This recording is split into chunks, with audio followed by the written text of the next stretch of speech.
it's without question that one could see only one of the plays, or see them one after another over successive nights, and feel that you are having a very satisfying experience, and it's very entertaining, it's very lovely, and that you might in fact think you know everything there is to know. But I think the real joy is the trilogy days, which are every Saturday during the course of the run, and I believe one Sunday in May and one Sunday in June or July. Is it July? I think it's July. So, yeah. Because that is the event of this kind of theater. I guess New Yorkers are a bit adept to it now because of Tom Stoppard's trilogy at Lincoln Center, Coast of Utopia. So on a Saturday you go at 11 o'clock in the morning, you see play 1, and then you go to lunch, and then at 3 o'clock you see play 2, and then you go have a little early dinner, and then at 8 you see the last play, and you get a chance to spend the entire day with these 6 characters. And I think it's really only in that kind of way that we're hoping, and in fact I think insisting all the critics see the play as well, the plays, is that it's that in that day that you see how intricately woven the plays are, and how brilliant Alan Ayckbourn has been in bringing them to life. That must really be physically wearing, although it is an ensemble cast, so the I guess the pain gets spread around. Exactly. I mean, we all feel it. I mean, I think it's like a slalom. I think you start and it's a roller coaster. You just kind of go on it, the and momentum then you just takes go you on along. it, and you're all kind of together. And because he's such a brilliant ensemble playwright, and there are a few scenes where there's 4 or 6 characters together in this sort of sort of symphony of dialogue and action. When it goes well, it's just fantastic for all of us. We just get such a buzz out of it. Because he's written so many comedies, and because he's in some ways, when he's done in the West End or he's done on Broadway, it's always in a proscenium theater, and there may be a tendency for actors or a director to have those plays played out.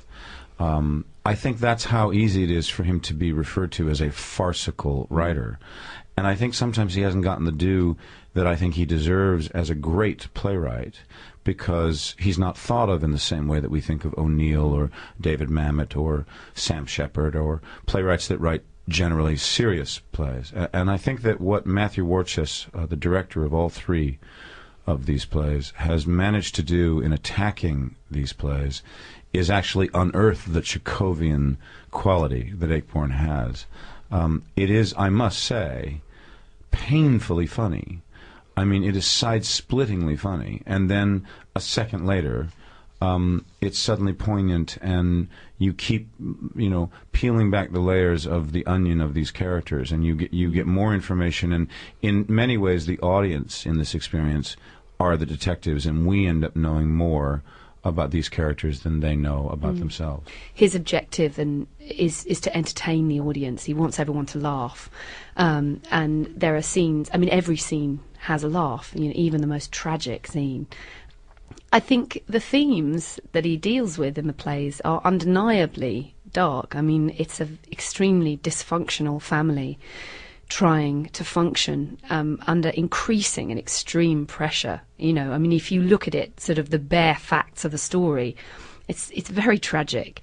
But because it's handled and written by Ayckbourn, he brings this humour that comes from the deft way he draws the characters, and the dialogue, which is so subtle and brilliant, and creates this. Each scene is just this perfect sort of comedy. No one has ever seen Alan Ayckbourn in New York in the round, which is the way that he always writes his plays. The origin of these plays have generally come out of his theater in Scarborough. Mm-hmm. And for example, when I saw the Norman Conquests at the age of 13 at the Ahmanson Theater in Los Angeles as a drama student, I saw them in a proscenium house at the Ahmanson Theater.